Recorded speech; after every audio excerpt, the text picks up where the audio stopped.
अस्सलाम वालेकुम, आप देख रहे हैं सियासत राउंड अप। मैं हूं अरहम खान। सबसे पहले आज हम बात करेंगे फलक जावेद खान, जिनके बारे में पीटीआई ने बहुत वावेला मचाया हुआ था सोशल मीडिया के ऊपर, और हर जगह यही बात हो रही थी कि उन्हें शायद गैर कानूनी तौर पर हिरासत में लिया गया है और उन्हें लापता कर दिया गया है। सनम जावेद खान, ये उनकी बहन है फलक जावेद खान, उनकी मैं बात कर रही हूँ, और बड़ी सरगर्म कारकुन हैं पीटीआई की। उनके हवाले से पीटीआई ने सोशल मीडिया पर एक प्रोपेगेंडा भी शुरू किया हुआ था, लेकिन अब जो मामला है वो क्लियर हो चुका है और उन्हें रियासती इदारों के खिलाफ प्रोपेगेंडा केस है उसमें हिरासत में लिया गया है। और ये जो पीटीआई की कारकुन हैं फलक जावेद खान, इन्हें चंद रोज कबल लाहौर इचरा से गिरफ्तार किया गया था और इन्हें गिरफ्तार किया है national cyber crime investigation agency ने, और इन्हें अदालत में जब पेश किया गया तो इनका 30 रोजा जिस्मानी रिमांड की इस्तदा की गई थी, जबकि अदालत की जानिब से इनका 5 रोजा जिस्मानी रिमांड मंजूर किया गया है। इनके ऊपर जो केसेस हैं उस हवाले से बात करें तो फलक जावेद खान, इनके खिलाफ रियासती इदारों के खिलाफ मुबैना प्रोपेगेंडा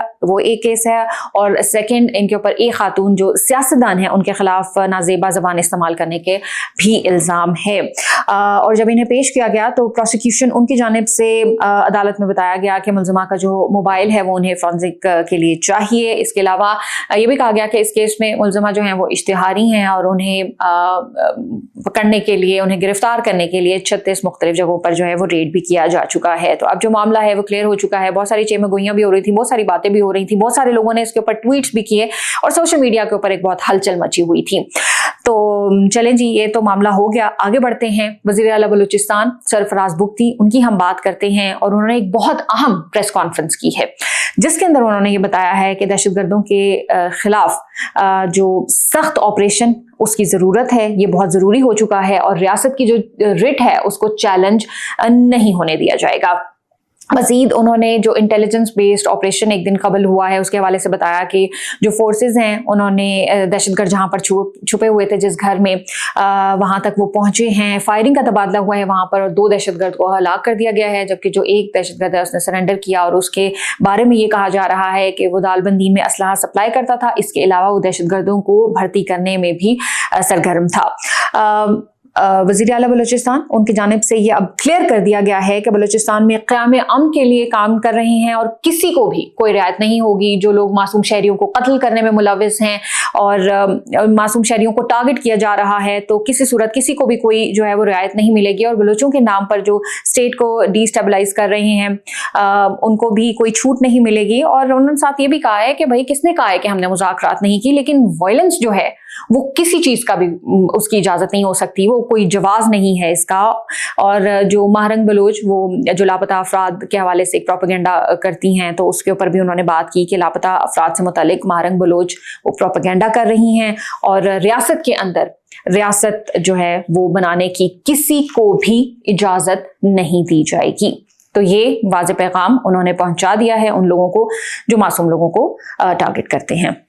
अब हम बात करते हैं जस्टिस तारिक महमूद जहांगीरी, उनकी अपील के हवाले से जो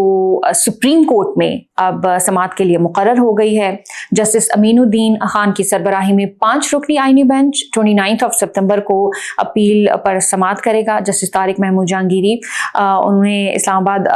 हाई कोर्ट का जो डिवीजन बेंच था उसका फैसला सुप्रीम कोर्ट में चैलेंज कर रखा है, और जो फैसला है वो जाली डिग्री, कानून की जाली डिग्री का है, और उन्हें इस्लामाबाद हाई कोर्ट ने जो हुक्म दिया था उसमें उन्हें काम से रोक दिया गया था। तो अब उनकी जो समाअत है उन्होंने वो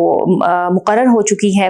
तो उसके ऊपर कार्रवाई जो भी होगी उसकी डिटेल्स आएंगी, वो भी हम आपके साथ शेयर करेंगे। एक और खबर सुप्रीम कोर्ट से है, और वो ये है कि इस्लामाबाद हाई कोर्ट में मुख्तलिफ सूबों से जजेस को जो ट्रांसफ़र करके लाने को चैलेंज किया गया था जजेस की जानिब से ही, वो दरख्वास्त खारिज हुई थी और जो तबादला था उसे कानूनी करार दिया गया था, और अब इसका तफसीली फैसला आ चुका है। 55 सवाल पर मुश्तमिल ये फैसला है, और सुप्रीम कोर्ट ने इस्लामाबाद हाई कोर्ट के जो चीफ जस्टिस हैं सरफराज डोगर, उनके ट्रांसफ़र केस का ये तफसीली फैसला है जिसका मैं जिक्र कर रही हूँ। और सुप्रीम कोर्ट के जस्टिस मोहम्मद अली मजहर ने ये जो फैसला है ये जारी किया है, और इसके अंदर जो अहम पॉइंट्स हैं उसके बारे में हम बात करते हैं कि कहा यह गया कि जजेस को एक हाई कोर्ट से दूसरी हाई कोर्ट में मुंतकिल करने से पहले सदर मुमलिकत को मुतल्लिका जज की रजामंदी लेना ज़रूरी है, और सबसे जो इम्पोर्टेंट पॉइंट है वो मुशावरत का अमल है। मुशावरत के अमल में सदर मुमलिकत, चीफ जस्टिस और दोनों हाई कोर्ट के चीफ जस्टिस जो चीफ जस्टिस साहिबान हैं उनसे मुशावरत की पाबंद हैं, اور یہ اب واضح کر دیا گیا ہے کہ ججز کی منتقلی جو ہے وہ عدلیہ کی آزادی اس سے متاثر نہیں ہوئی اور ججز کی منتقلی میں آئین اور قانون کے ہی مطابق ہوئی ہے۔ آخر میں ہم بات کریں گے کرکٹ کے حوالے سے، اور پاکستان اور انڈیا کا جو پچھلا میچ ہوا تھا جس کے اندر